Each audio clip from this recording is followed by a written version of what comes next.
Alright, back to transhumanism guy. Here we go. What am I gonna do for you? Quiet night in the shop, huh? Yes, a quiet night. One best suited for contemplation, planning, and visions of the future.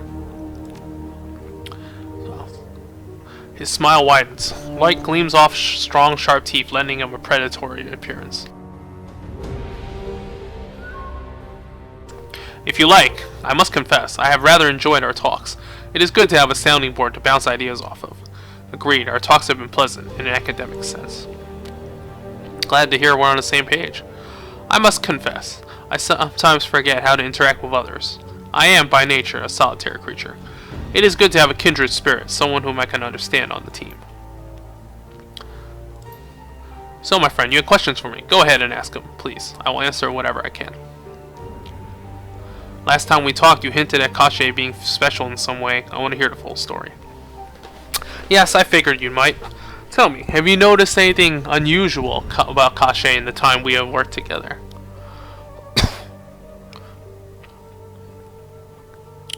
He seems to react to your moods. It's weird. He's almost more like an animal than he is some drone. Yes, a good observation. Kashe's behavior could be described as animalistic, and for good reason.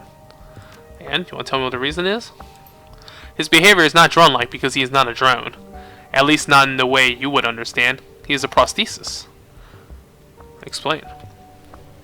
The principle is really very simple. You think of him as a cyber limb, if you will. We may be separated by distance, but he is joined to me as surely as a replacement leg is to its wearer. Hang on, you're telling me you're always rigged into your drone? Not on a conscious level, no, but subconsciously, yes. There is a constant two-way stream of data flowing between my brain and his systems. When he takes a step, I can feel it as a tingle in my spine. When he tears into flesh, I feel the satisfaction. We are a singular entity in two bodies, metal and flesh made one. I got to explain that. Kashe acts as a home for my primal animal impulses. The id, to use Freud's structural model of the psyche. Damn, that model has been going on way too long. Well, I mean, it's an easy simplification to use, right? We have the conscious mind, the subconscious, and the middle part. The analytical portions of my mind, the ego and superego, live on in me. They govern the id, and by extension, Kashe's behavior. When we're on a run and I rig into Kashe, I do not command him to attack. Rather, I loosen my grip on his reins and allow him to kill. He wants to hunt, to dominate, to bathe himself in blood. Reproduction would also be a drive if such a thing were possible. So if you were killed, Kashe would run amok? How can a drone have these sorts of instincts? He doesn't. They are my instincts, streamed into him on a continual basis. They lend him a semblance of life, albeit one driven entirely by my reptile brain. If the stream were interrupted, by my death, say, or a malfunctioning data jack, Kashe would fall as lifeless as any other machine. But barring such an interruption, he will remain a part of me. One day, perhaps, I will perfect him, and a part of me will live on in his chassis after the meat of my body dies. But for now, I am satisfied to live with him as a combined entity, man and machine, joined through a form of neural parabiosis into a single being, a beautiful first step into a post-human future. I guess that if I have to know a mad scientist, I'm glad he's on my side. Well said, my friend. The feeling is mutual. If I must associate with violent criminals, I suppose I am happy to call them friends. Tell me why you think we're going to beat the essence limit. You've hinted at it before, but I want to know. I could do that. I've already shared quite a lot with you, and you haven't run off screaming. A good sign, I should think. He studies your face, peering at you through the gloom. But tell me, Legolas, are you certain you want to know? Some secrets are less pleasant than others. You might prefer to leave the stone unturned. I want to know whatever you have to tell me, Rachter. I don't run from things, just because they're unpleasant. Very good. There are things you don't know about me, my friend. Important things. What kind of things? For one, I am not, whole.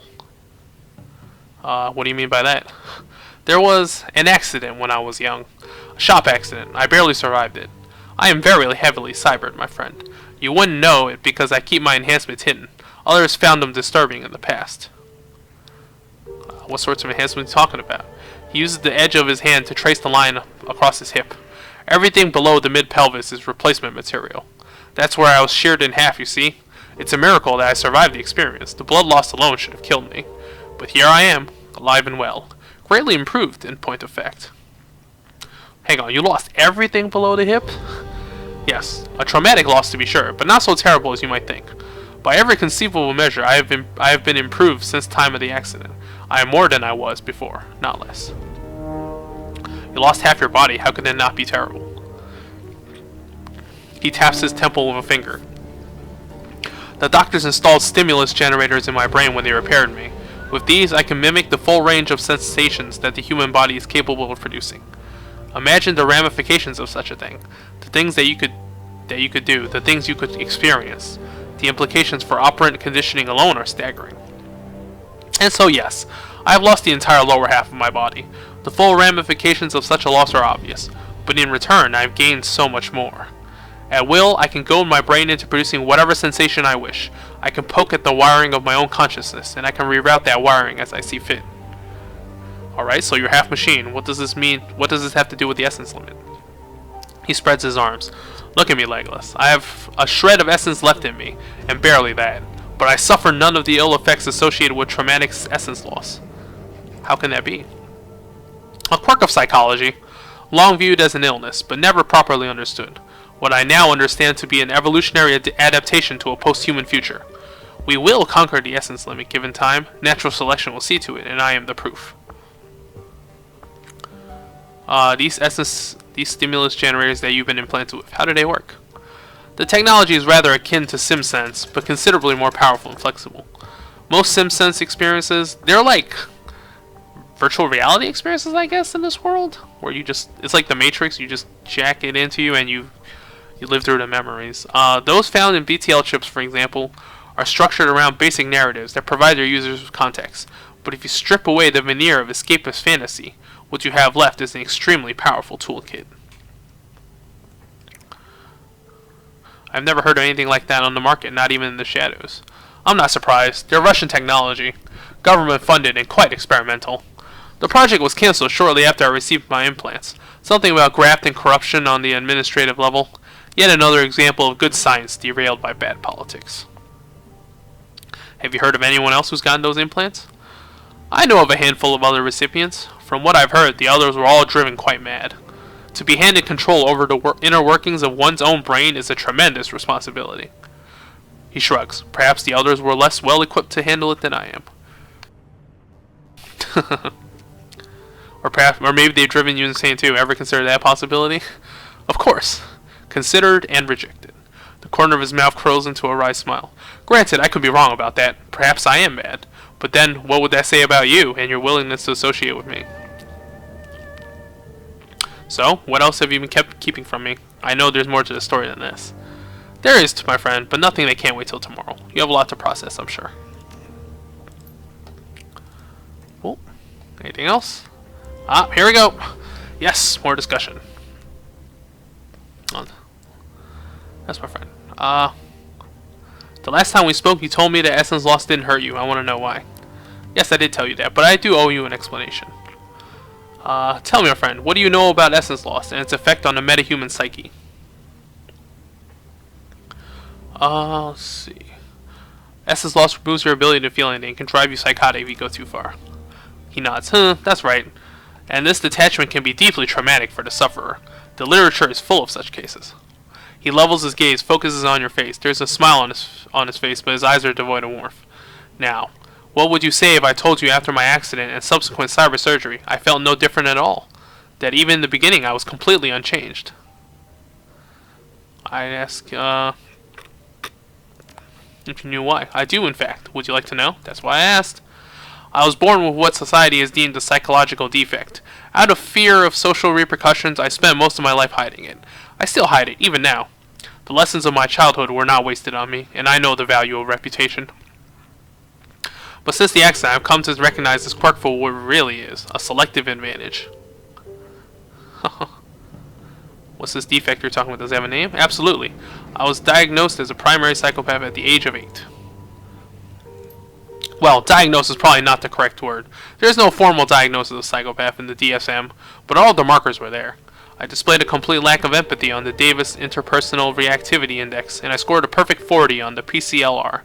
A blood test showed I had inherited a damaged gene that had been linked with aggressive behavior, and the activity level in my ventromedial prefrontal cortex is vanishingly low.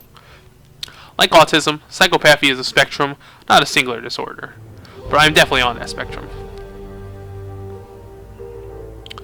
Okay, so you think that this condition is the reason why you didn't suffer the trauma of essence loss? Yes, my condition is an advantage, one that protected me from the mental trauma of my accident and subsequent reconstruction. The psychological blow of essence loss can be devastating. This mental trauma is ultimately responsible for much of the damage and self-destructive behavior suffered by those who ride the razor's edge. Of course, there is a physical limit to how far the metahuman body can be pushed, but a normal person will reach this mental breaking point far in advance of this. The loss of self, the loss of capacity, is too painful to bear. But you didn't hit that breaking point. No, I did not. Indeed, I am quite certain that my breaking point does not exist. What does it matter to me if my capacity for empathy and conscience is stripped away? I never possessed either of those qualities in the first place. So him being a sociopath actually, is an advantage here, because he doesn't care about his essence loss. Okay, all this time you've been calling me my friend. Does that word even mean anything to you? Of course it does. The word has always carried a cerebral meaning. I can understand the concept of friendship and what it means to others. I know how important that feeling is, even if I can't experience it myself. People with my condition, my advantage, are not incapable of bonding with others. The only difference is we do so on a cerebral level, rather than an emotional one. I enjoy our association. I have recognized the advantage in our being allies. I like talking to you. What better reason for us to be friends? Okay, you say that your mental condition protected you from the trauma of essence loss. Got any proof of that? I have myself, my own experience. Nearly all of my experience was stripped away. Nearly all of my essence was stripped away in a single stroke, and I didn't even notice. What more do you need? Nothing, I guess. If that was your experience, I'll take you at your word. And you would be wise to speak the truth. I speak the truth. My hypothesis makes sense, my friend. I have never possessed the sense of humanity that others hold so dear. If having it stripped away is traumatic, then it stands to reason I would be protected from that trauma.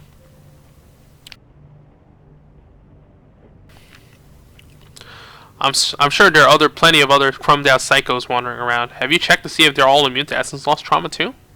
In a word, no. I've been far too busy in the shop to troll the streets for augmented psychopaths. All the same, I'm certain that time will prove me right. More certain of it than I have ever been of anything. Call it a matter of faith, I suppose. I dislike the term, but it applies. If that's the way you want to play this, then fine. Don't expect me to buy into your belief system if it isn't based on facts. A fair point and a fair criticism. In time, I will endeavor to show you the proof of my beliefs. Until then, think of me as you would any other member of the team. Goblin has a rat, I have this. It is mine, and you cannot take it away from me. Any thoughts about that last run? The convention. That con, was it? Was not to my liking, I'm afraid. Too much frivolity, too little substance. Gods, the noodle extruder had a longer line than any of the exhibits. An absolutely shameful state of the affairs. That said, I suppose some of the drones on display looked interesting. Commercial grade stuff mostly, but it's good to see what the big manufacturers are up to these days. I've been out of the loop, I suppose, since I left Christian Aviacor. Aviacor. I haven't missed much, but it was nice to see what else is out there. It's a lot to process. Yes, I'm certain it is. For what it's worth, I think that you're handling the information quite well. In the past, there were others who were more rigid in their thinking. When I revealed myself to them, they reacted badly. I'm quite pleased you haven't done the same. You say you were born the way you are. If that's true, then it is your fault, and I can't hold you accountable for it. Do not speak of fault or accountability. Doing so implies there's something wrong with what I am. I am exactly what I was meant to be. The sooner that you accept that, the sooner your eyes will open to the glorious future that looms on the horizon. Oh, okay.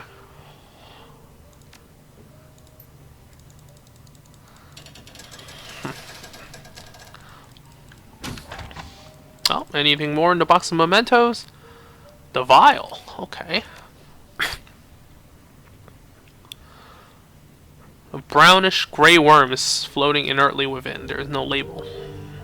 Some kind of science experiment? Haemadipsa zeylanica. The Japanese mountain leech. Okay, but why keep it? Have you heard the story of Izanami and Izanagi? Yo. There's the Japanese creation myth. It's also in Persona. as well as actually a lot of games. They're the deities who created the Japanese archipelago. The legend states that Izanami and Izanagi created Japan by producing 8 children, with each island being one of those children. But those islands are not the first children they produced. The pair's first child was known as Hiruko. Ah, this is probably, this is referenced in a lot of anime and manga.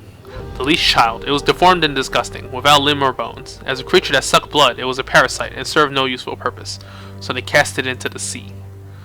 Some say that Hiruko became Ebisu, the god of luck and fishermen, but I believe that to be a later confusion. In the oldest tales, Hiruko lurks in the darkness at the edge of civilization, avoided by the kami, but unmolested by them. As the first child of Izanami and Izanagi, he had great power and could destroy any kami that attempted to harm him. Perhaps it is a reflection of my own state, but I like the story. The creature of disease and disgust that cannot be killed because it is too powerful. Yet it is forever condemned to stay in the distance beyond the firelight. A little like myself, no? There's an octopus plushie.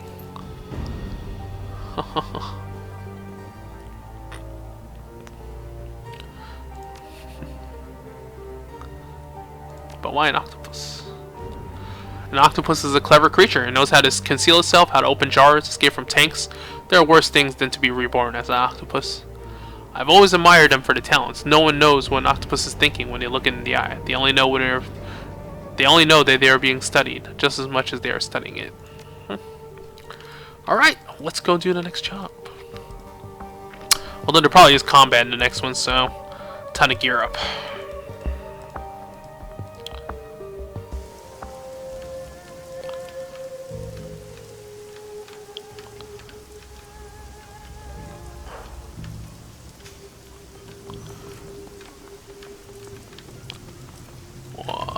Yeah, if I want gear, I'm gonna go to the mother. Actually, oh, hold up, maybe the family has some more stuff to do. Okay.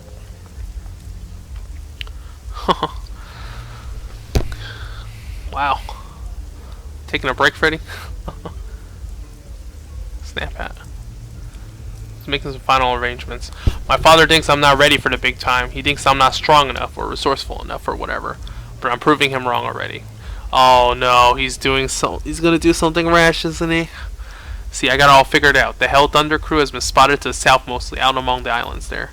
The Star Ferry service operates all through that region, so I just need to head down to Stanley and start hopping ferries until I hear the drums. They play the drums, did you know that? That's why I've been practicing. I got a plus-size capsule reserved at the Dynasty Mansions in Stanley, and I've got enough cash to cover that and the ferry rides for about 2 months. And get this, Stanley is also known as Chek Choi, which means bandits post. Why? Because of pirates. It's a sign, I'm telling you. I've also got a lead on someone with the Tolo Vori down there, who may be able to help. He's got connections inside the Yamatesu, and they pretty much run the marine department these days. They monitor the ships coming and going, so if pirates hit, they'll know. And once they know, my guy will make sure I know. It's all coming together. I'll show my boss what I'm made of. I'm leaving as soon as I get my loose ends tied up. Don't do it, frankly, Freddy. I don't think piracy is in your blood. What are you saying? You hear me talk about my boss back in his glory days. It's got to be in me somewhere. I don't think your father was a pirate, actually a pirate, just a smuggler. What's the difference? I mean, it's all the same, isn't it? Shit. Now you got me all confused. I don't suppose I don't have to leave immediately. One more day to stew on it won't matter much. Just sleep on it, Freddy. Yeah, I don't need you going off and getting yourself killed, man. It's not a good idea. Let's see what Henry's been up to. I've come to a decision, he says. Feels like you've been wrestling with something. I have, and here it is. I can't do it any longer. I can't keep going this way. I'm just so tired, and not just because of the dreams disturbing my sleep at night. I was wary of this world long before that. If anything, the dreams simply served to underscore the truth. I don't belong here. I've known it for a long time. I just couldn't admit it to myself. I tried my best, for the sake of Ermine and the boys, but I'm more a burden to them than a help. Better for me to be out of their hair. This just isn't my world anymore. Likely it never was. But maybe there's still a world out there for me, somewhere on the water, or maybe the only world for me is back in the past. All I know is that it's not here. When my number is up, whether it's tomorrow or years from now, I'll just slip into the water. Less of a burden in death than I was in life. Simple and neat. Aw man, don't go suicidal on me, Henry. Tile's going out. It's time I went with it. Nobody ever found peace by running, Henry. Not running away. I'm running too. If there's a better life for me out there, can you really begrudge me for trying to find it? You need help, Henry. Everybody does, and you won't find it alone. Help? It's true. I haven't been feeling myself. Ever since those dreams started, I just thought my eyes were finally being opened. Now I don't know. A moment ago, it all seemed so clear. Henry, don't throw away what you love. Your family needs you. I guess you're right. It's not about me, is it? I may not belong here, but that doesn't mean it's not my place. At sea, my duty was to the ship. Now, I guess my duty is to them. Oh, hey! Time for... I'm cheaper than therapy, too, man. Oh. Alright, spill it. It's official. The ship has finally come in. My mother won't approve, my father won't care, and my brother won't understand. But this opportunity is too great to pass up. Certainly, you can see that. You don't know the half of it. Mr. Tai confessed to something else. They performed a genetic test after our dinner, and he says I'm his son. It all makes sense now. I've never fit in here, and I'm nothing like my father or my brother. Don't you see it? My mother had an affair with Mr. Tai. All her efforts to keep me down were really just efforts to save her face. She couldn't let anyone know her shame, that Henry isn't my father. But it doesn't matter now. My real father has found me, and he's going to give me the life I've always deserved. For starters, he invited me on a Baihu corporate retreat for execs and their families. He wants me to meet his wife and his 2 daughters. Imagine that. I got 2 half-little sisters. This is a super bad idea, man. I don't know. You really think his wife and her kids want to meet the illegitimate child? This is still your family, Kel. But can't you see how I'm hurting here? This is the first time I've been sober in years. This is my chance. I should throw that away? For what? A father who's not my real father? A mother who lied to me? A brother whose greatest joy is hurling bodies into the street? Can't choose our families, but we can choose to stand by them. But I can choose, can't I? That's what all this is about. Maybe you're right.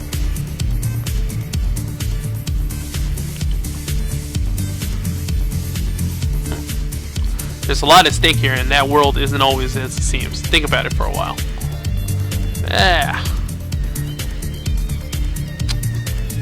You should pay me for this, man. Better get a discount after this. Need those weapons. Alright, let's see what's up with Ermine. The world's gone mad, hasn't it? The world's always been mad. What happened? Callum thinks Henry isn't his father. He thinks I had an affair. He even threatened to tell Henry if I don't let him leave. The truth is, he's right. I did have an affair. I had several affairs. I was young and beautiful and very aggressive. I was going places. Henry was gone at sea most of the time. Henry isn't Callum's father, but I can't tell Callum the truth about his father. It might destroy him. Let me guess. Callum's father is his mysterious new benefactor? Yes, he is. That man now whispers promises to my son. A free ride through university, a guaranteed starting position at Baihu, a bright future. Callum doesn't know what that world is like. Once, I was ready to leave Henry for that man. He lavished gifts on me. He told me I was special. Maybe he really did love me. I was a troll girl from Hioi, transcending her meager beginnings. I was becoming someone of worth, and I even had a powerful human lover. Ermine fixes a level gaze at you. Baihu has always frowned on metahumans. I was an exception. I thought that just because they accepted me, it wouldn't affect me anymore. In fact, I myself looked down on most metahumans as oversensitive and lazy. Then he invited me to a high-level corporate retreat for the weekend. I bet that ended badly. You have no idea. Do you want to know what they do at these retreats? They hunt. But what is there to hunt here in Hong Kong? Nothing. Nothing but that which is different. Those they secretly disdain. Those they see as animals. They hunt poor metahumans. Somehow, they thought I'd be okay with it.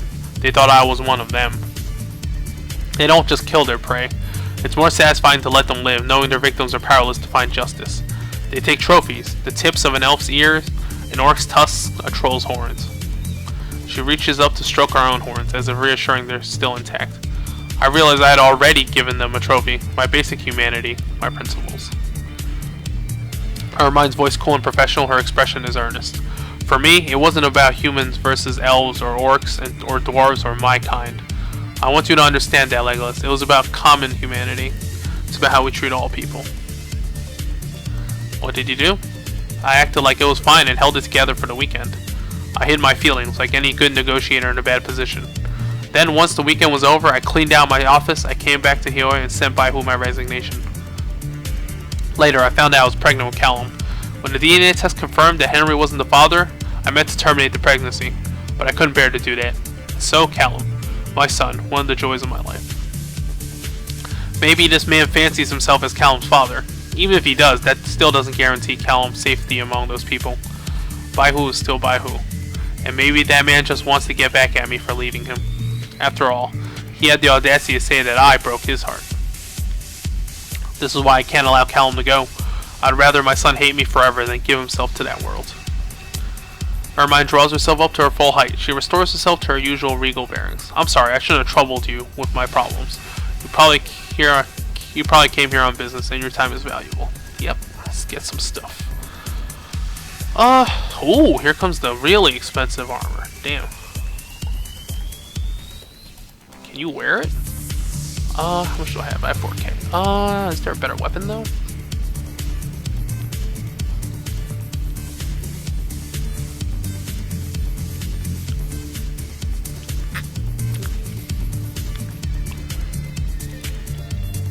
Oh wow, we got 5, The minigun counts as a rifle? That doesn't make any sense. Top of the line assault rifle, huh? Sure, I'll buy it.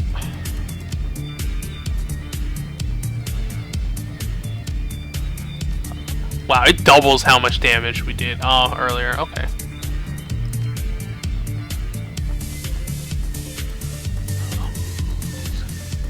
Well, I can sell the old one.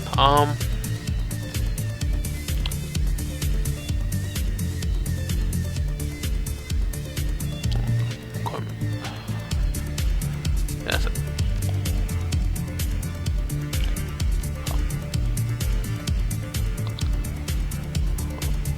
Damn, I need another 4K for that armor. It's fine. I don't think the next mission will be too tough. Let me see if Reliable Matt has. But actually no. Reliable Matt says he's fine. Now what? Oh, that's right. The mission with the captain. We're gonna go do some pirates. Time to play some One Piece.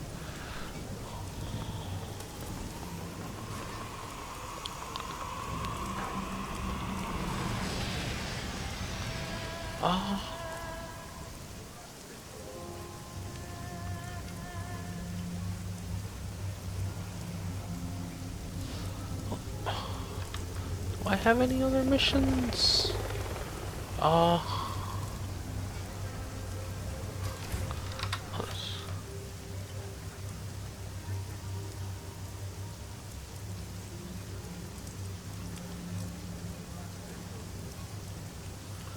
Well, now that Isabel's got some memories back, maybe we can see what Crafty's been up to.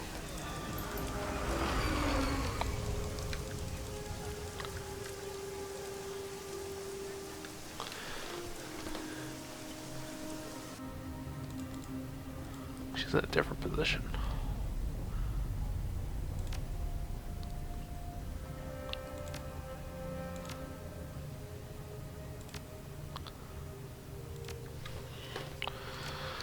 Alright, nothing new. Let's go.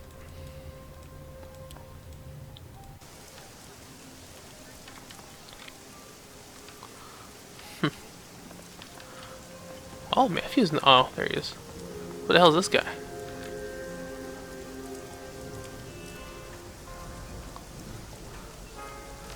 Okay, he's fine. Alright.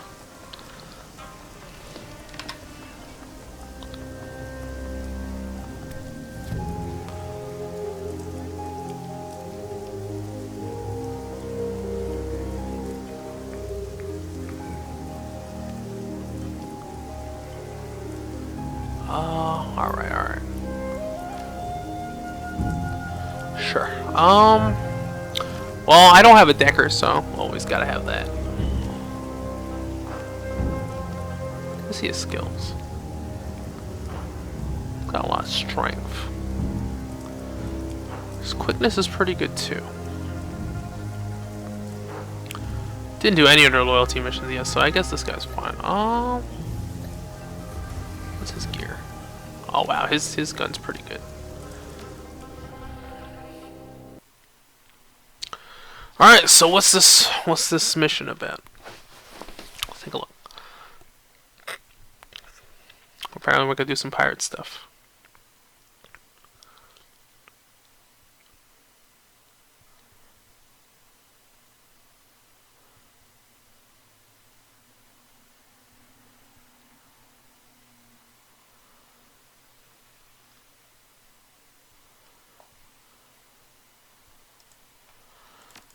How to get to work.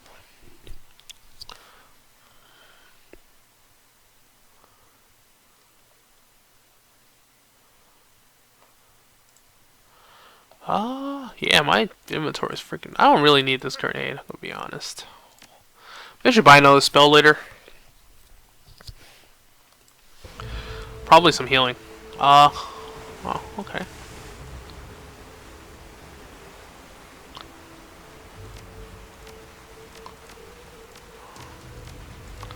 Oh, I mean, why tell me about the karma thing now? Oh. Okay. No, that's it. Alright. The ship is probably packed with guards, and the longer we can go without noticing them, the better.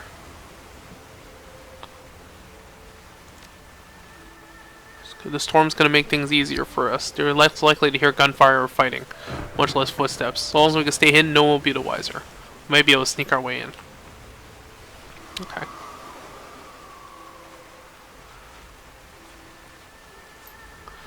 Okay. God damn it.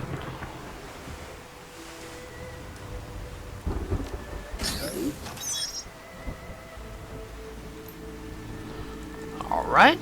So, sneaking mission, possibly?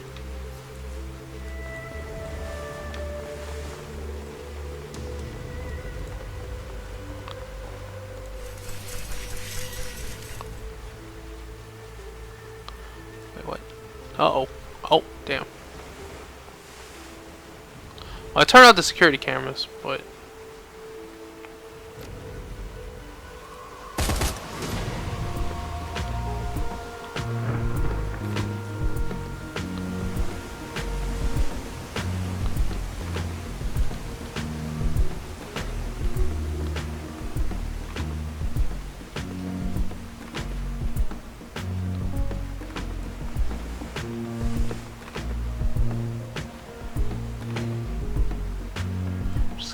I guess it's gonna be a one long.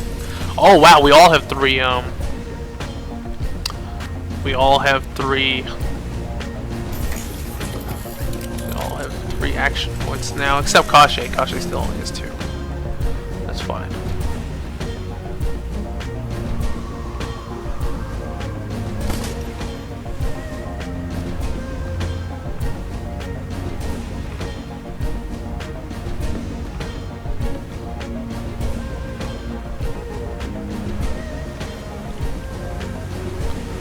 These guys don't see anything. Oh man, there's a shit ton of them. How many are there? 3, 6, 9. There's 9. That's fine. The two aren't getting past me.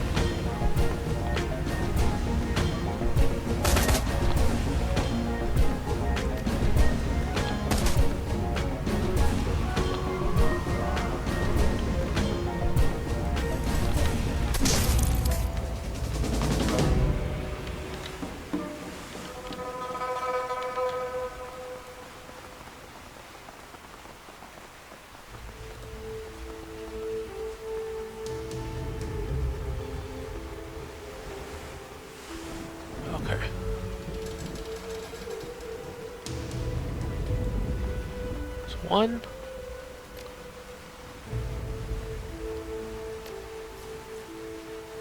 This is the captain, huh?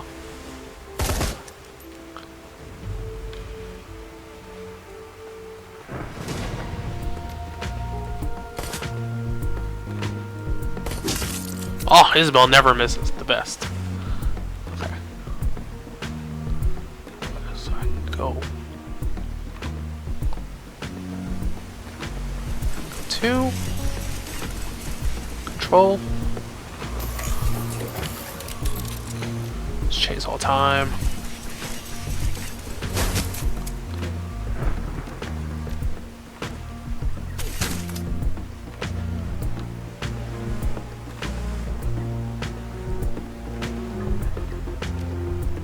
He's got so many combat abilities. Wow,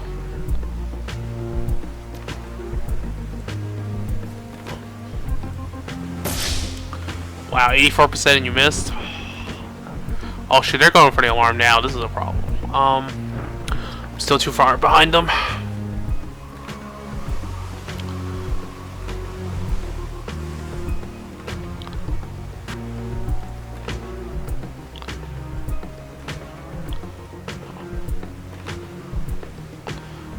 Oh, I get rid of the rigger first because that gets rid of the drone. Yes.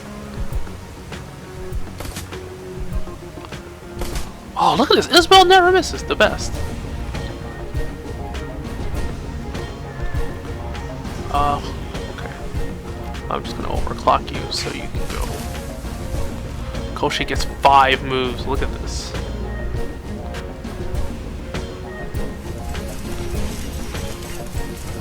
Ready for headshot.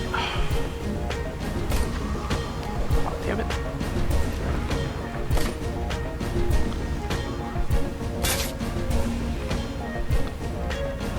No, I'm good. Got this, Duncan.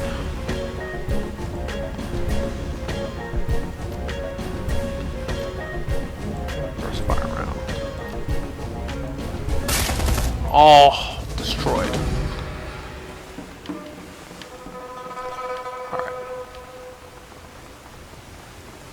There's not like 2 of them left.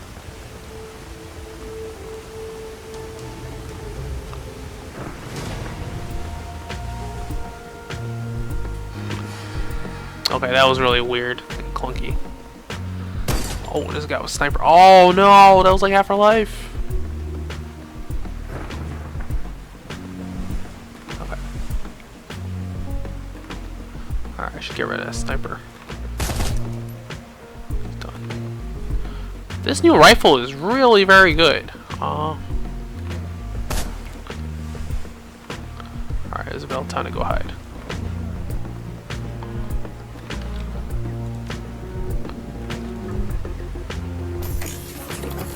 Alright, you're gonna go wreck this guy.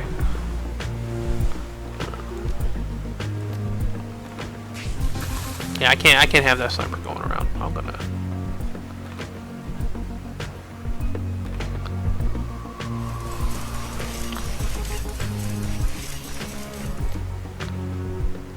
Nah, I'll just do the chainsaw probably.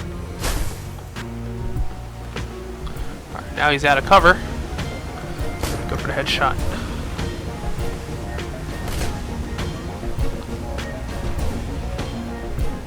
Oh, he's stunned too? Even better.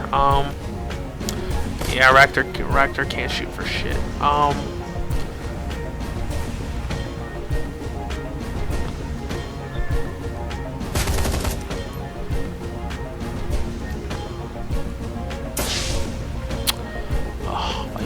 These important shots, man. See, Isabel never misses.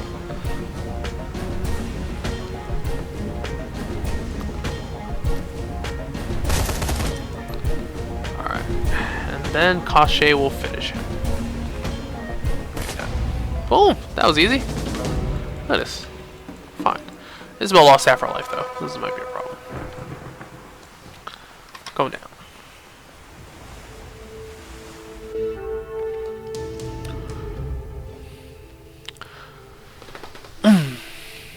Okay, my presence seems to be unnoticed. That's the kind of thing I like to hear. Nothing but the weather. As long as we don't get into a fight down here, we'll stay clear of trouble. Any gunfire will get their attention, and fast. Let's get the data and samples and get the hell out of here. Just take it slow. No mistakes. Alright. First half went well. Oh, the game got saved automatically? Alright, good. Oh, where should I go?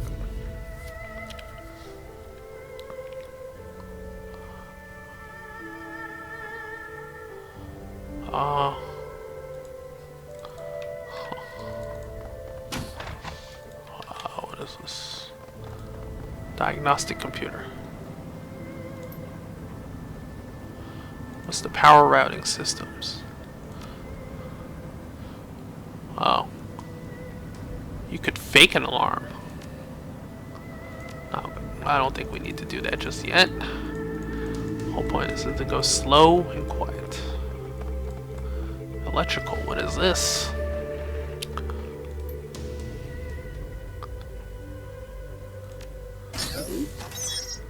Huh, we're all set. They must have bought this setup from some cut-rate junk dealer in the Golden Mile. What a piece of junk.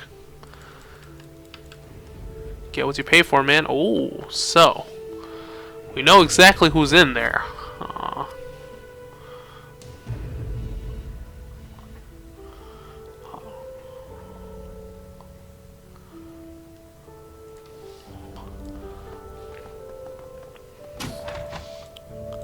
What's in here? Ooh, I will take that elemental. Thank you. Let's wait. There's a shit ton of people in there. Maybe we should. What's in here? Huh.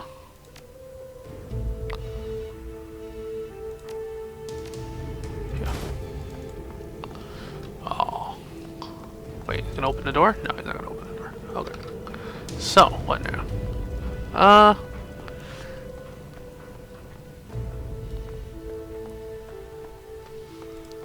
Alright, I don't think we want to fight just yet, because that leads to them. They're going to hear any gunfire, so... Actually seems to be some loot in this place. Should have spent all that money on the... on junk. You should have spent some money on your... should have spent more money on your cameras. Sure, I'll take that. Fire suppression controls. What does this do? Oh, you can. This will certainly set off a shipwide alarm and draw every available guard to your position. However, you can flood the hallways. I'm on a ship. I don't think I want to flood in my thing.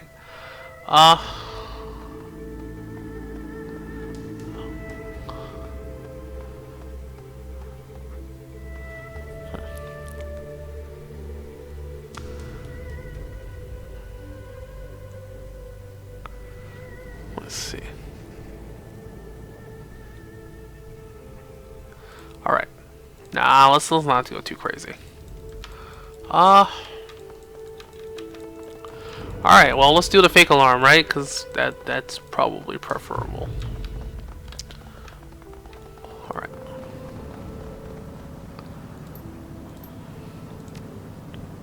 Fake the alarm.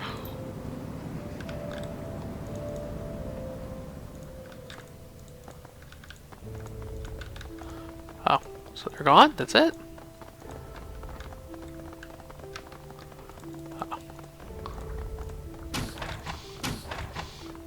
Sure, let's pick that up.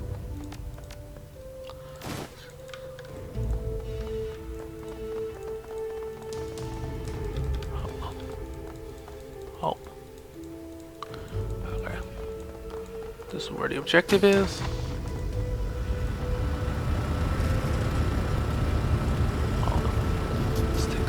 What is this? The cold storage tank and attendant machinery are lit from within the organic soup by flickering baleful lights. The tank containing Omega sequence number 35HG chugs quietly with the hum of pumps and cooling. As you look at the tank, the fluid shifts and there is a soft dump as a mass of organic matter drifts up against the glass. A pale, lidless eye stares at you from within the tank. The face it resides in is a ruined mass of tumors and scabrous pustules. A mutated mass of teeth and indeterminate growths dominating what should be its nose and mouth region. As you look, it fixes its lone eye upon you, the pupil flipping back and forth as it tracks your motions.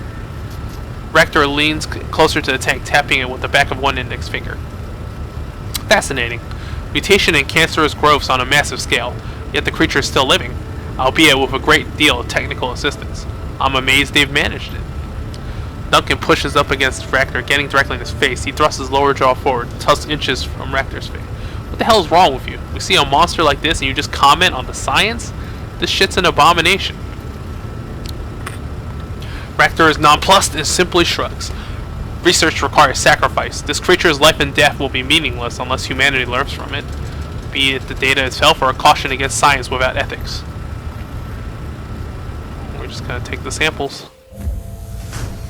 After a few minutes of whirling, a small drawer opens to present you with a rack of vials. Each one contains a scrap of tissue. You power down the machine, the lights in the vat dim, and the creature slowly closes a single eye. As the last hum of power fades, the creature drifts away from the glass. Okay, project overview. What the hell is this thing about? Initial research into metagenetics presents a singular challenge, to wit, the study not of genes themselves, but of the interaction between genetics and the unseen world of astral space. Between genetics and magic? If the creation of a particular metatype or magically expressed phenotype was as simple as the recombination of given amino acid sequences, then the creation of mages would be as simple as the expression of a single eye color or skin tone. Unfortunately, such expressions are far more complex. The expression of traits previously considered to be supernatural is a complex interplay between mundane DNA, the condition of the ambient manosphere at the time of development, and the interactions between genes and what we have dubbed astral shadows. Any research into these is fraught with difficulty due to their resistance to traditional, that is to say, technological instruments. Ergo, Omega Sequence number 358G is a project decoupled from the usual safeguards against project overruns. We have been granted extensive magical assistance in our pursuit of higher metagenetic understanding, as well as autonomy from legal concerns. So, yeah, completely illegal experiments. As such, Omega Sequence project materials must be kept in Eastern Tiger secure facilities only. Deviation from this may result in local law enforcement interest, and subsequent cleanup costs can be prohibitive. Okay, let's see what this is up. Phenotypic alteration is the key process which allows for an Omega Sequence project to progress. Ordinarily, an organism's phenotype is set and cannot be changed after a very early point in development. Morphology, phenology, replication processes. Any altercation in the coding sequence of a living organism is invariably fatal, except in the case of the Omega Sequence. So this thing's genetics is constantly changing? A combination of alkylating agents, ambient mana control, and potent alpha emitters allows to control the replication of the Omega Sequence metagene. This is accomplished through alteration of the interactions between DNA and their astral shadows, the building blocks of metagenetics and mana-based abilities. To understand this concept, consider an Indonesian shadow play. The story one watches is not of the puppets, but the shadows they cast. A skillful puppeteer manipulates not just the puppets, but the space between the screen and the viewer. So too is it with metagenetics. Magical aptitude, metagenetic traits, and formerly unknown parazoology are revealed when mana levels reach a sufficient point to allow the astral shadows of DNA to engage in their delicate, powerful dance of replication. To change the metagenetics of an organism, we do not manipulate only the subject's DNA, but the space between that DNA and the astral plane. We cast the requisite shadows, engendering change that cannot be explained solely by base pairs, alleles, and nucleotides. Control is our challenge. Control is a delicate art. It requires patience and perseverance, as well as scientific acumen. But with a fine enough degree of control, we will be able to replicate magical abilities, trait expression, and black swan effects. What are these black swan traits? Individuals born during events which cause ambient mana to spike have been known to express extreme magical potential and meta traits not possessed by the majority of their metatype. Research into Homo sapiens nobilis subjects born during the awakening, for example, indicate that ordinary elven longevity simply does not apply, that there is no upper bound to their telometric regeneration. Effectively, they appear to be immortal. So dwarves elves have that fantasy longevity, I guess.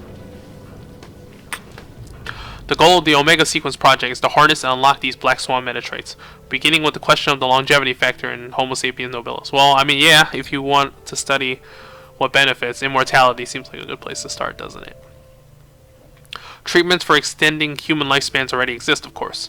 Organ transplantation can extend life by up to 50 years. And leonization treatments can theoretically extend life for several hundred. Yet the drawbacks of these are apparent to any who scratch the surface.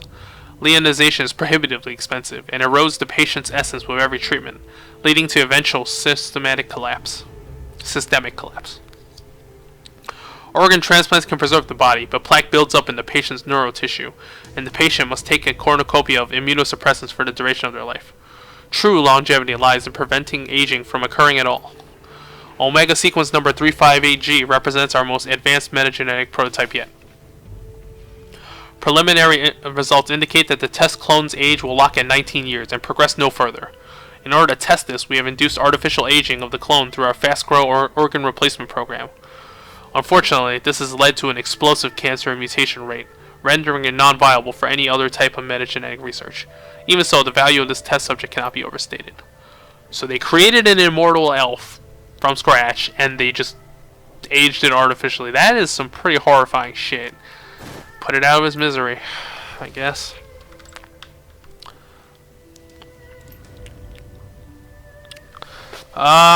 Should I go fast or should I?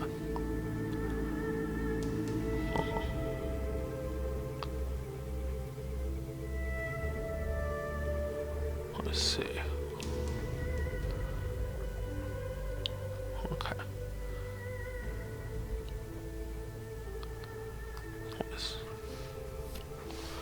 Okay. Let's go. We're done here.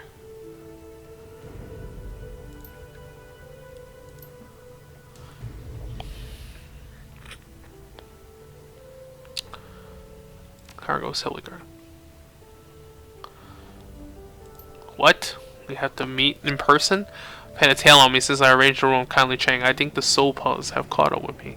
Or watching and see what I'm up to. I can shake the tail, but I need to ensure my safety before this is done. I can help with that, but it'll cost you. I'll pay whatever it takes to get him on my back, and if I can't, my family is still dead.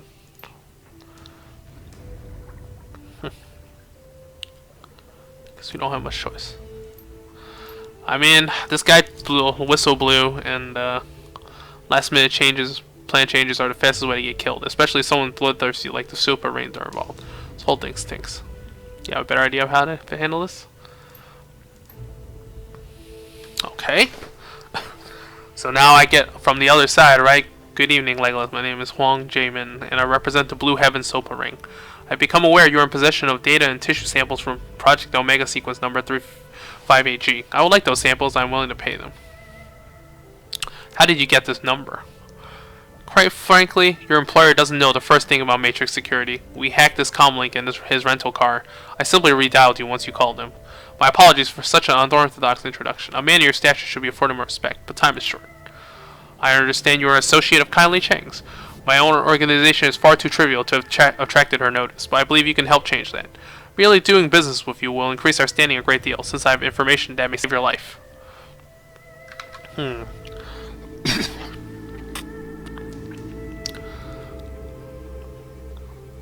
See. Let's see.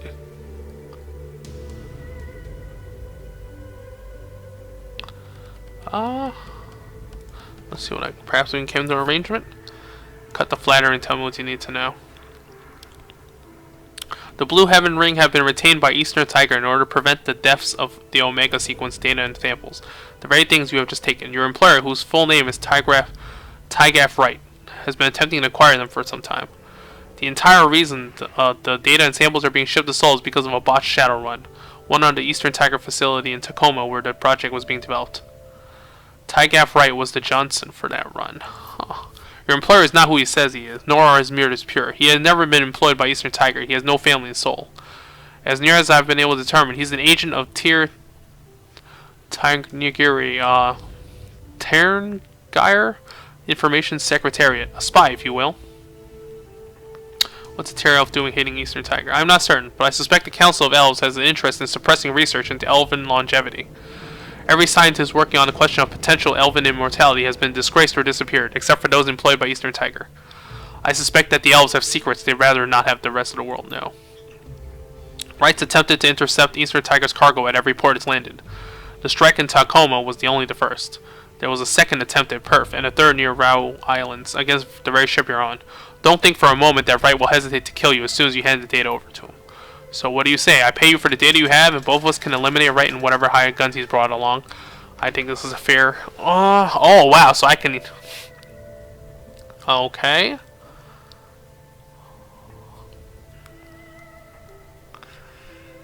So I can choose either one of them, or I can just go.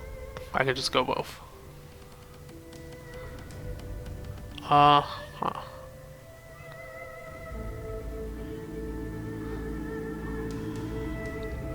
Do I want to help?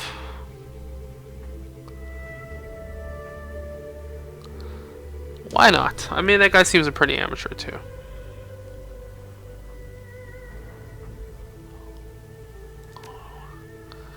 Both come out of this richer.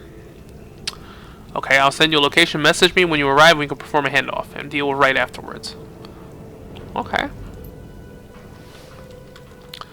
Sure. Let's get out of here. Oh, good. We don't have to go all the way back. Just climb this conveniently placed ladder.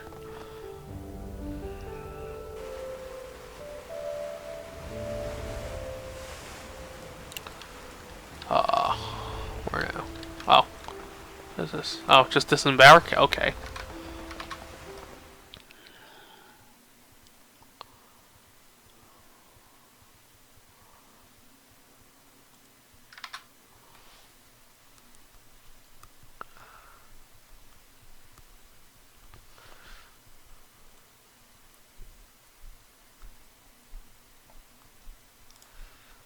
Yeah, I don't like being... if Huang was telling the truth, was Tygav ever willing to pay you, or have you been an expendable asset the whole time?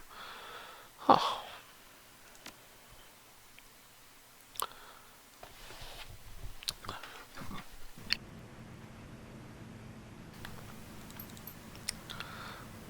Doesn't feel right backing out of a job like this. Even if Huang's right, it seems we just confront Tygav directly. If we can't be taken at our word, who are we?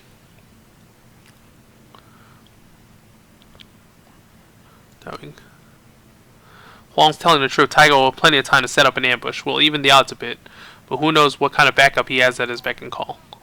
We should take it slow in Ho Chung. Look around, get a sense of the place, otherwise we will walk blindly into the hornet's nest. Okay.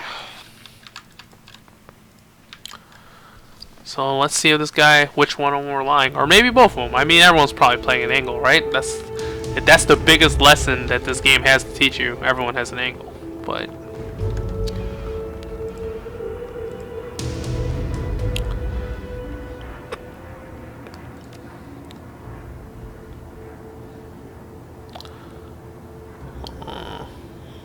Sure. So mercenaries, huh?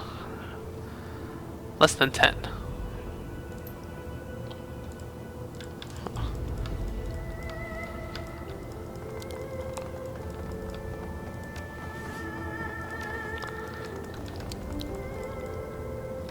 Actually, that information wasn't that useful. Let me load. Hold up.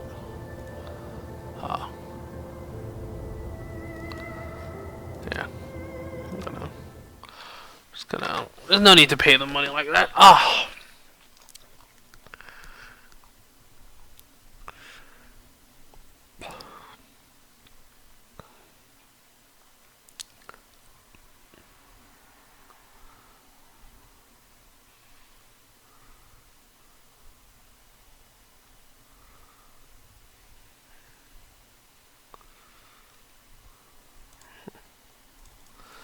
Ugh. Okay, so the way they get around, like, you just being able to heal too much is, in this game you can only heal the most recent wound. Alright.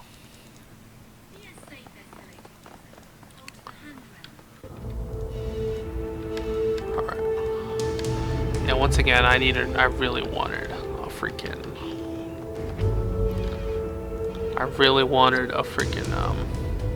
mini-map. See the suspicious? No.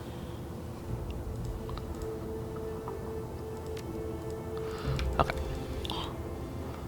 Street dock. What is this?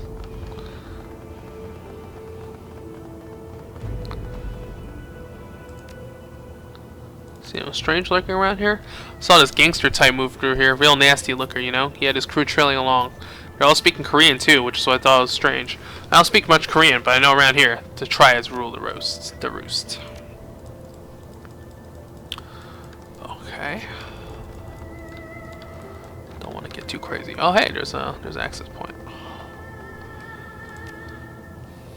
Well, in for another adventure. Time for...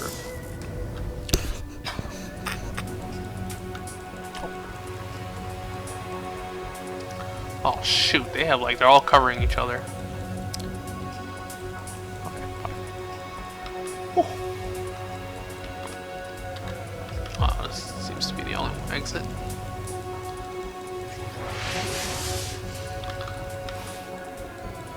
Oh shoot. Woo. Too good. Too good. Sure. Sorry, more Simon Says.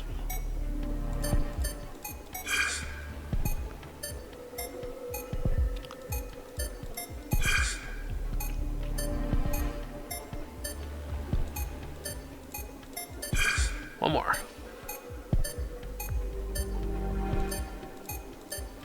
Let's go. Let me just be the first one, I think. Yeah, it all lines up.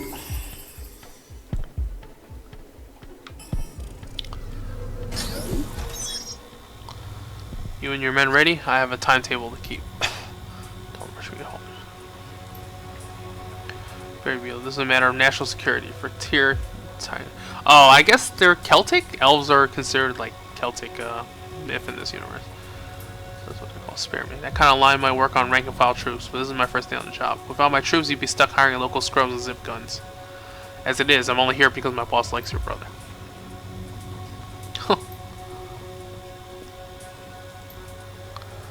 Ah, so yeah, they were gonna ambush us. The elf was gonna double cross me. That's not good. What about this guy?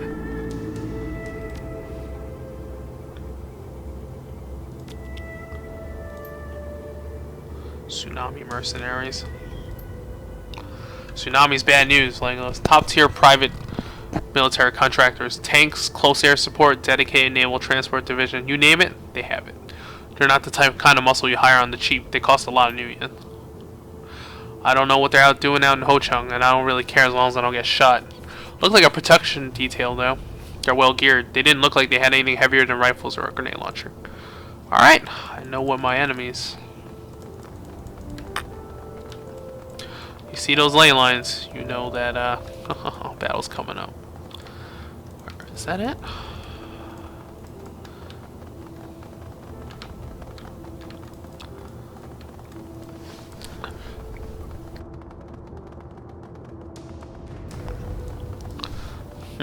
Sparking wires. Oh, that's dangerous.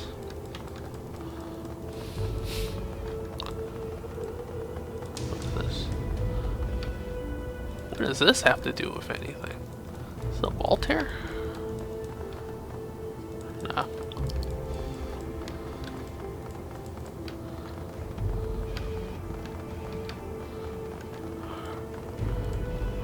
Alright.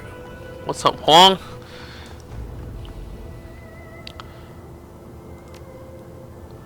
Names. I'm glad I did. Your names have spoken very highly of in Hong Kong. You earned that through your own blood and sweat. People should remember how you got where you are. I don't tolerate rudeness. Neither should you. Claim that if true Tygas betrayal, I for one would like to see. Without proof, we have no reason to trust you.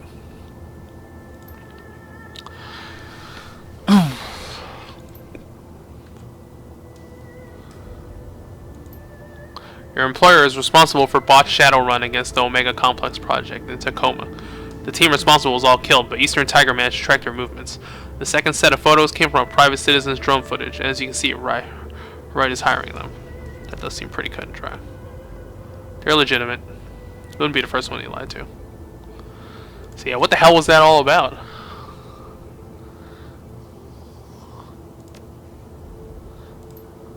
There's not a whole lot of information on the Omega Sequence project or any of its predecessors. There should be, because back in the mid-40s, that kind of research was big news with corporates and academic scientists alike. 3 major studies were underway. The thing is, there's no record of most of those studies anymore. They all disappeared. Funding lapsed and the test data vanished in some cases. Some scientists disappeared, others were disgraced. 2 committed suicide, or were killed in a way that could look like suicide. At UC Berkeley, for instance, Dr. Derek McLean headed up Omega Sequence style project. but there was an organized smear campaign in '48 which left him unemployed and his theories on other subjects disgraced. Thing is, McLean's disgraced theories have been largely proven right over the last 8 years, but it's too late. He's been blacklisted. That's the way it all went with these scientists. Most are out of a job, some dead, others just missing. Why would the Council of Princes want to stifle that research? The research related to the issue of possible elven immortality, or at least extreme longevity. Beyond that, your guess is as good as mine. All I know is that the money funding anti-immortality research comes out of Portland.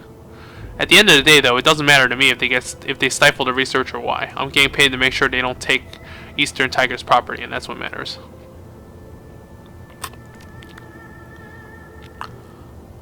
Alright, let's see what Tygaff's up to.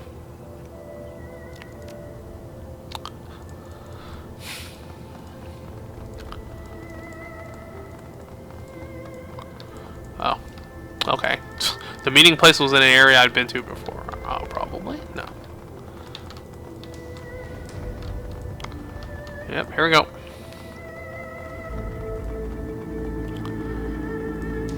Let's talk.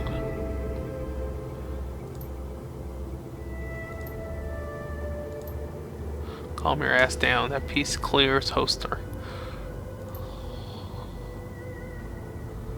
I need some questions. You have your concerns, we have ours.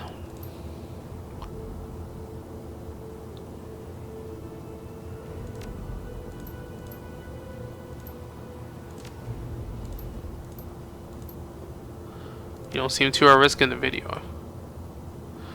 The traffic camera video, you and your mercenaries. Like a bolt of lightning through a clear sky, your words flash through Tygaff right. In their wake, his nervousness is gone. All that remains is a coldly professional frown. His stance shifts, speaking promise of murder. I see, you're very resourceful, but what does that mean for our deal?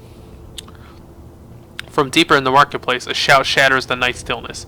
It means I'm here to collect the goods, you lying little bastard. Oh, fight time. Holy shoot, he's got a lot of people. Like 3 drones? You didn't think Shadowrunners would show you any more loyalty than you showed them, did you? You expect them to honor the word of a lying dog? No, I don't think so. Not today. Tygaff suddenly bolts towards a nearby kiosk. Oh, so we just let him run? What now? It seems we're in an impasse, and I'm not about to go back to Portland empty-handed. Nobody double-crosses me and lives. Well, there's quite a few of them. Full auto to draw him out of his cover. Oh, wow. Well, I could have freaking...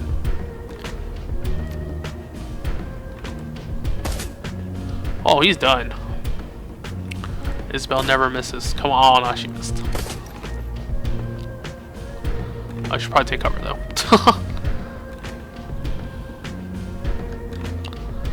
How many do they have?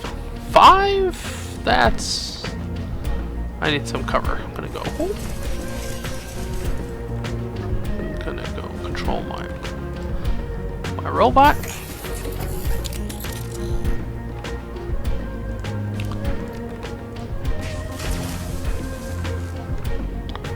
Alright.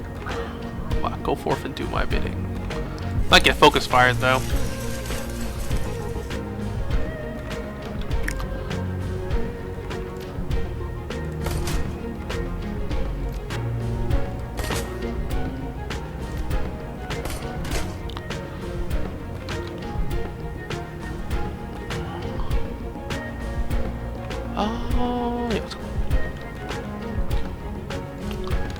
Alright.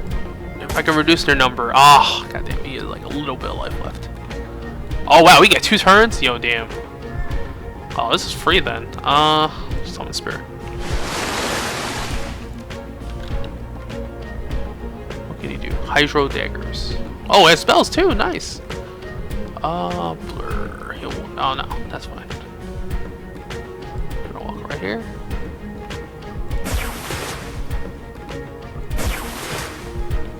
Pew.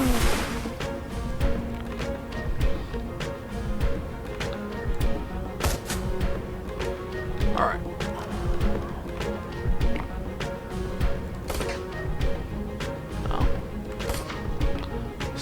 50%. You missed twice? You missed 3 times. What are the odds of that? Alright, whatever. Move up, Isabel. Yeah, see, she doesn't miss when it counts. Duncan. Yes. Oh man, that does so much.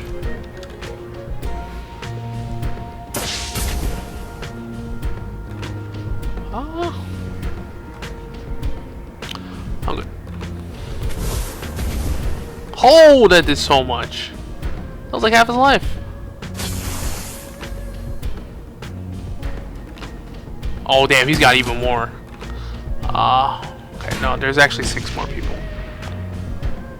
Koshi's gonna need some repairing now.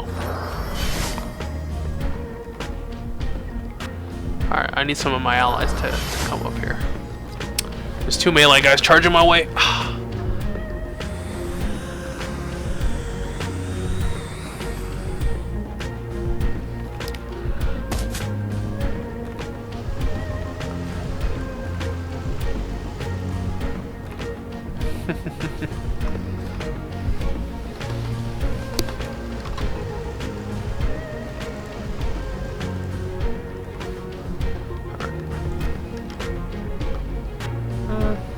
Captain, maybe?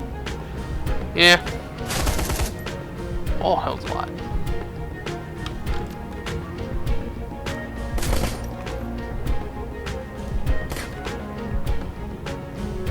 Alright, let's do this first. 50%? He's right next to you.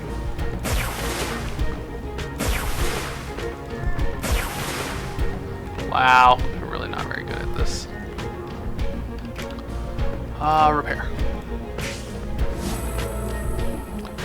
Let's give him some accuracy. Well, first, let's dunk him.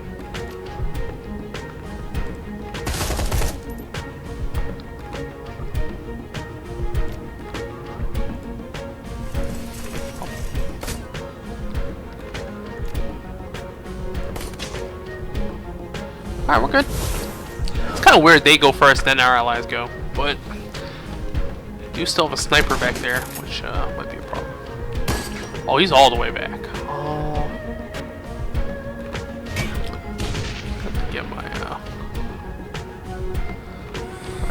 Get my robot to charge him, probably.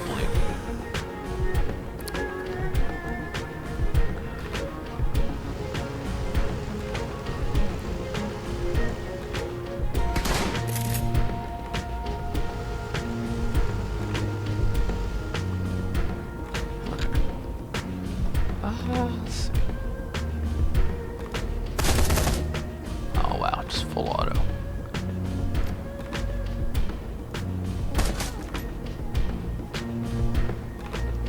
Yeah, Isabel's not that much use in here actually. Doing decent damage. Boom!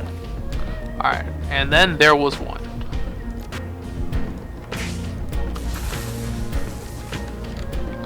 Alright, he's gonna go try to kill that. He's gonna try to take that. Oh.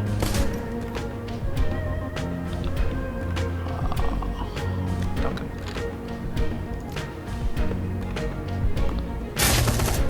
Oh, that's it? We're good. Reload. Deadeye. Oh, no, it's fine. Ugh! I don't think he can one-shot me. Allies probably got this. This is like 10 guys versus him right now.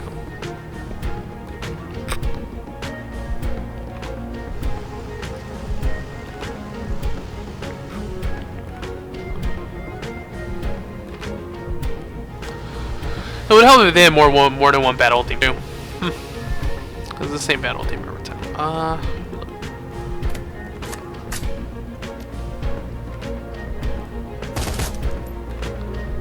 Whatever. Finish him.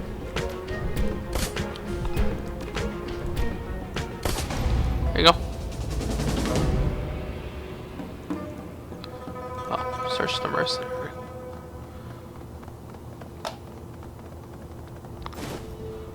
Oh! Get a shotgun. Nice. I mean, I don't think there's anyone on the team that uses a shotgun, but sure.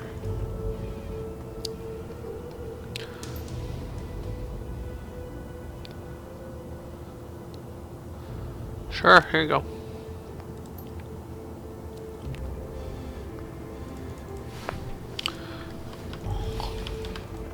Probably could have taken him out too, but it's not good to go back on your word, guys. How do people know if they can trust you? If you're a type of person that just does whatever convenient for you at the time. Alright. Let's get out of here. Get back on the train and we're out.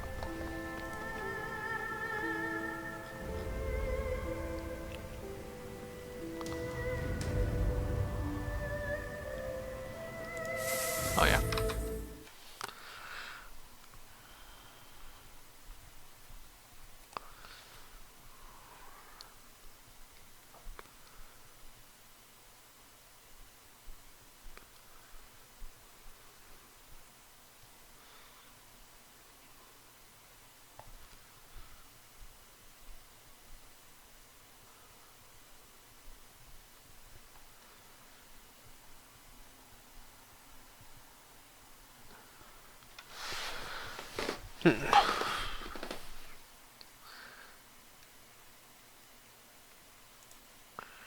Alright.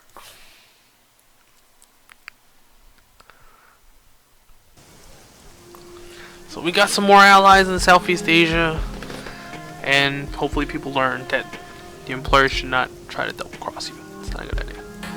Hey, more karma. I haven't talked to Ambrose in a while. Let's see what he's up to. Man. Wish I had some more new in for Cyber.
Damn, he has a really sad backstory.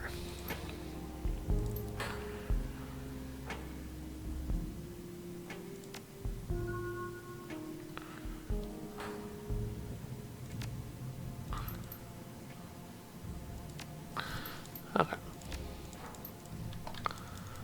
I got some karma for hearing an old man's story. That's pretty cool. I wonder if the family's back on their feet yet.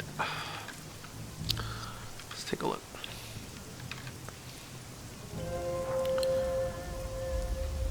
So what's up, Freddy? No, that's it. I guess they're not quite ready yet. That's fine. Oh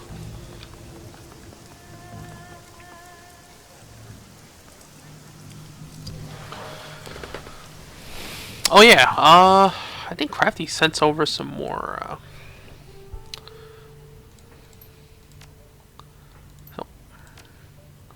some more stuff, I think. More notes, yeah.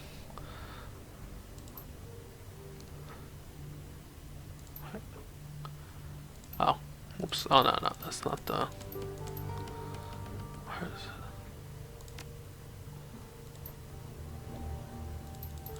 Oh, that's weird.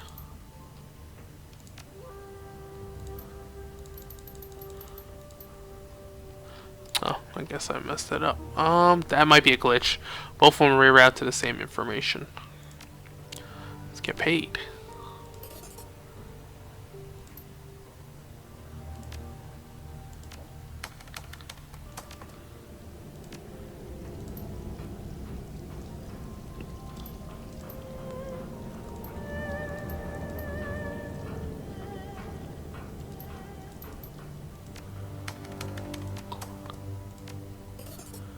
Oh wow, only gave you 300?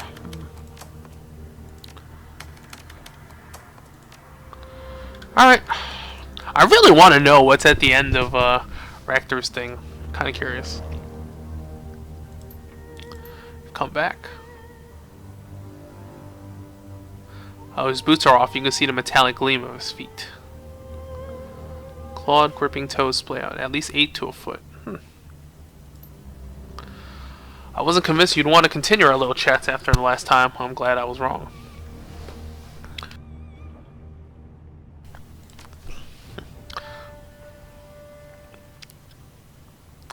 Shop is up and running again. More options for Kashe as always. He's still far from perfect, but every iteration inches him closer. The replacement I was fitted with all those years ago. They have been modified somewhat between then and now, as you can see, improved. What animal did you base your redesign on? The claws were inspired by the harpy eagle. Quite a majestic creature. A hunter of primates, you know? He smiles. The quantity was driven by artistic license. Impractical perhaps, but they pleased me all the same.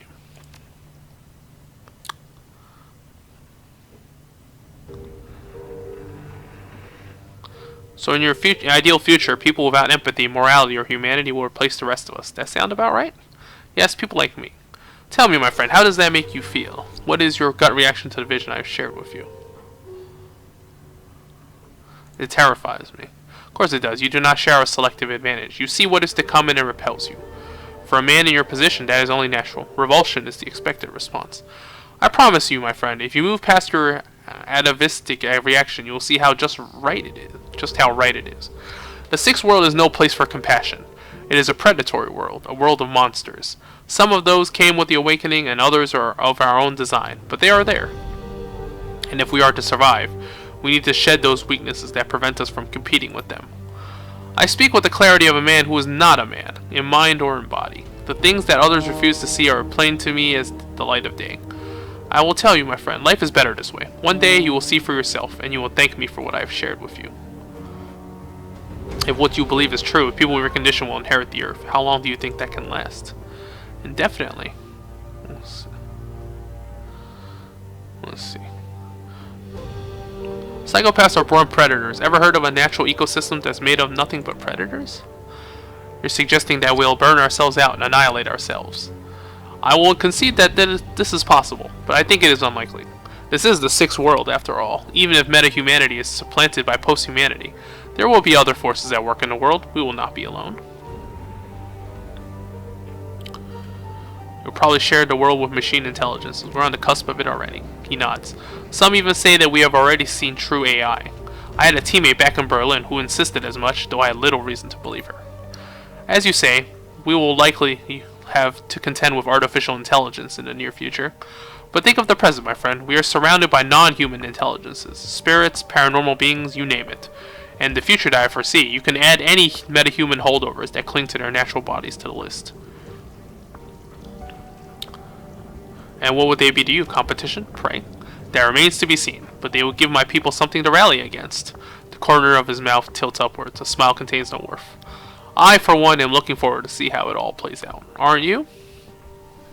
You said that you were diagnosed as a psychopath when you were 8. What led to that diagnosis? My mother had me tested. She'd always kept a watchful eye on me. Obsessively so, truth be told. It was a rather poor way to experience childhood. Why was she watching? What did you do? Very little. She blew my childhood behaviors out of proportion, I'm afraid. The woman had always been motivated by fear. She had her reasons, I suppose. He sighs. Define very little for me. A neighbor had a pet rooster. It would crow at strange hours and wake me up. It woke everybody up. We all hated that rooster. He shrugged. So one day I cut his throat with a hobby knife.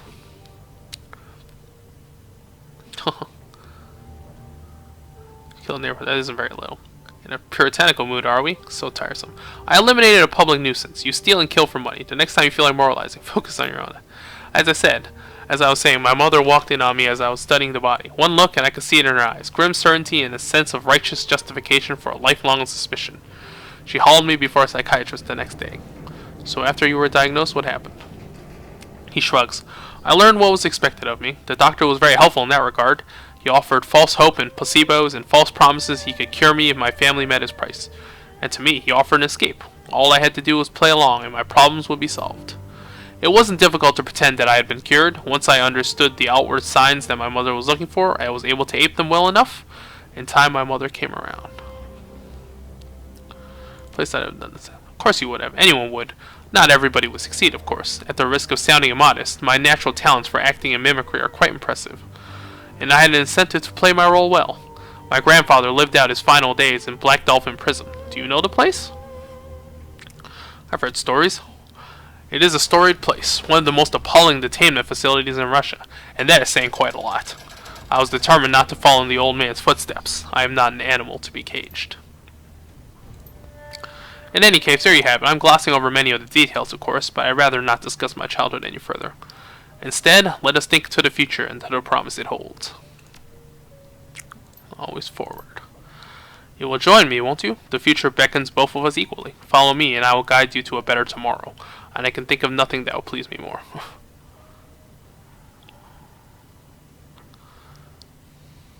If and when your future comes to pass, I'll be there with you to see it. But to the immediate future, there is a small matter of the walled city to contend with. I'll, of course, continue to help you as best I can. I need allies as badly as you do, and it is in my best interest to keep them alive. Glad to have you with us, Rachter. It isn't often that a guy gets the chance to work with the man of the future. Or, it's in my best interest to keep you alive, too. You're the most interesting person on this boat. I believe that.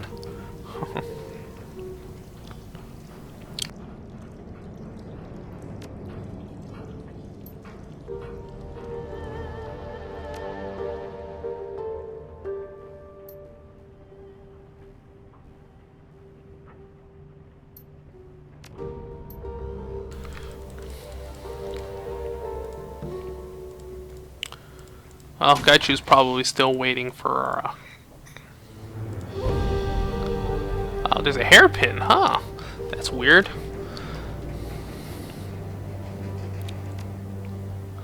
Oh. Okay. Oh, was I supposed to do it? Oh, damn. Oh well. There'll be another time, I'm sure. I was afraid to mess with something too much. Let's see if Isabel got her memories back yet.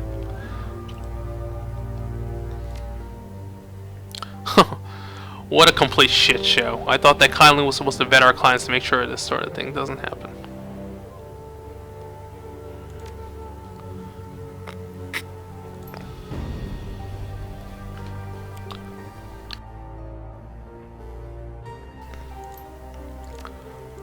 Okay. Alright, let's see what's up with Isabel. And then we'll go save Gobbet, I hope. This isn't helping. I'm decking in my safe space. It doesn't help. The memories are just as painful here as they are in the real world. Your memories are a part of you. Decking doesn't make you leave that part behind. What are you gonna do?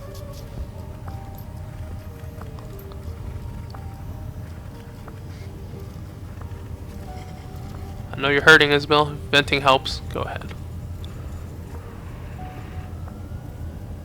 Question about the walled city? No? Nothing? Thoughts about that last run? I hate to be a downer over that mission, but I'm starting to wonder if Kindly Cheng is slipping a little.